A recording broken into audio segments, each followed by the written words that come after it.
गुरुदेव तुम्हारी जय गुरुदेव तुम्हारी जय गुरुदेव तुम्हारी जय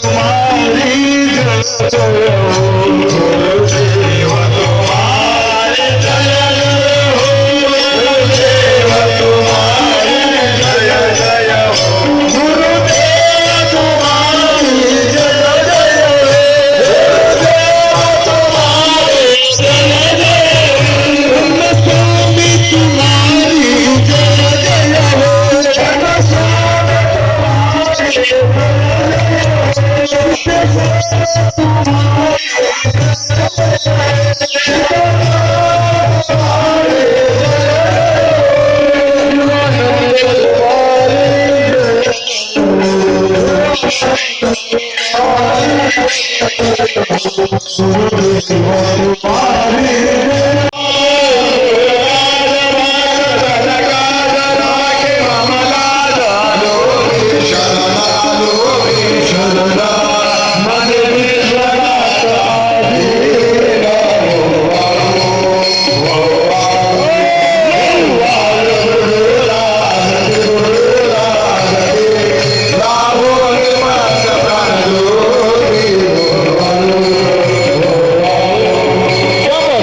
केवलं ज्ञानमूर्तिं द्वन्द्वातीतं गगनसदृशं तत्त्वमस्यादिलक्ष्यम् एकं नित्यं विमलमचलं सर्वधी साक्ष्यभूतं भावातीतं त्रिगुणरहितं सद्गुरुं तं नमामि। अज्ञानतिमिरान्धस्य ज्ञानाञ्जनशलाकया चक्षुरुन्मिलितं येन तस्मै श्रीगुरवे नमः। तस्मै श्रीगुरवे नमः। तस्मै श्रीगुरवे नमः। मौजे केसराळे येथील हा तिसरा अखंड शिवनाम सप्ताह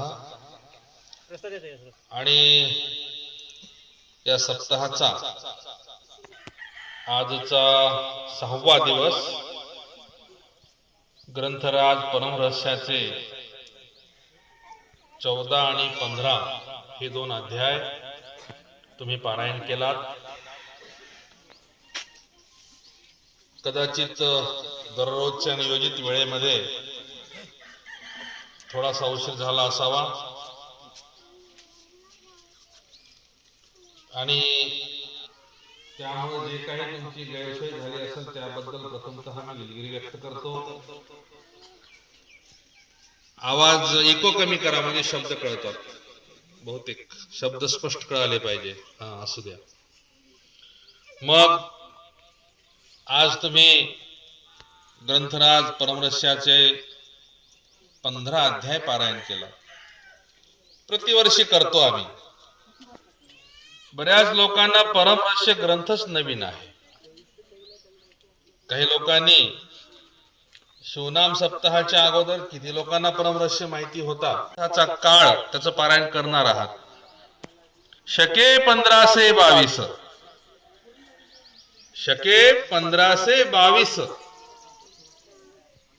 शक नाही कळालं ना, मी सोपं करून सांगतो। इसवी सन 78 मिसळ की इसवी सन 1600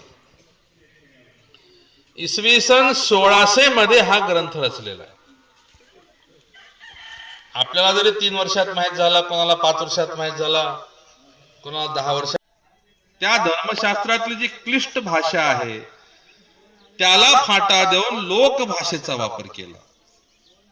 मराठीमध्ये विशेषतः त्या धर्मग्रंथांचा अर्थ सांगून समाज प्रबोधन करण्यासाठी अभंग वाङ्मय आणि परग्रंथातला एक एक अक्षर प्रेम रूप आहे, भक्ती रूप आहे। आणि बसवलिंगाच्या शब्दात सांगायचं झालं तर बसवलिंग म्हणे ब्रह्मजे निर्गुण ते केले सगुण शब्द बळे।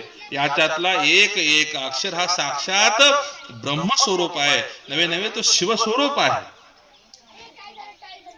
आता सुंदर तुम्ही गायन ऐकलात, तो नाद ब्रह्म आहे आणि हे अक्षर ब्रह्म आहे. याच्यातला एक एक अक्षर हा ब्रह्मरूप आहे, शिवरूप आहे, अशी आमची धारणा असते. म्हणून आम्ही ग्रंथाची पूजा करतो. पूजा करणं म्हणजे ग्रंथाचे पानं खराब ओले होऊन खराब होईपर्यंत पाणी टाकणं, ग्रंथावरले चित्र भुजून जाईपर्यंत हळद कुंकू वाहणं ही नाही. ती तर आहे बाह्य पूजा, परंतु त्या ग्रंथातली एक तरी ओवी अनुभवावी म्हणून संतांनी सांगितलंय. एका तरी ओवीसारखं आम्ही वागलो, त्याच्यावर चिंतन मनन केलो, तर ती खरी पूजा. ही माझी वाक्पुष्प पूजा, ती खरी पूजा आहे. आणि अशा रीतीनं ग्रंथामध्ये पुढे जाऊन माऊली दुसऱ्या अध्यायामध्ये गुरुपूजन कसं करावं, गुरुपादोदक तीर्थ कसं करावं. बघा, तीर्थ म्हणजे पाणी, पाण्याचं लक्षण आहे. मातीवर पाणी पडलं की चिखल होतं, परंतु तीर्थ एक असं पाणी आहे की त्याच्या ग्रहणानं आमच्या प्रपंचातील, आमच्या जीवनातील पापरूपी चिखल हा जळून जातो. पापरूपी चिखल जळून जातो. आणि तीर्थाविषयी सांगत असताना माऊली अत्यंत जबाबदारीने एक ओवी टाकतात. गंगा तीर्थी एक अवगुण, खोली जाता जाय बुडवणं. बघा किती निरीक्षण बारकाईने केले माऊलीने. दृष्टांत देत असताना सुद्धा सिद्धांत पटवून देण्यासाठी किती समर्पक दृष्टांत दिले. तुम्हावर राहो आणि अशी सद्बुद्धी तुम्हाला लाभो.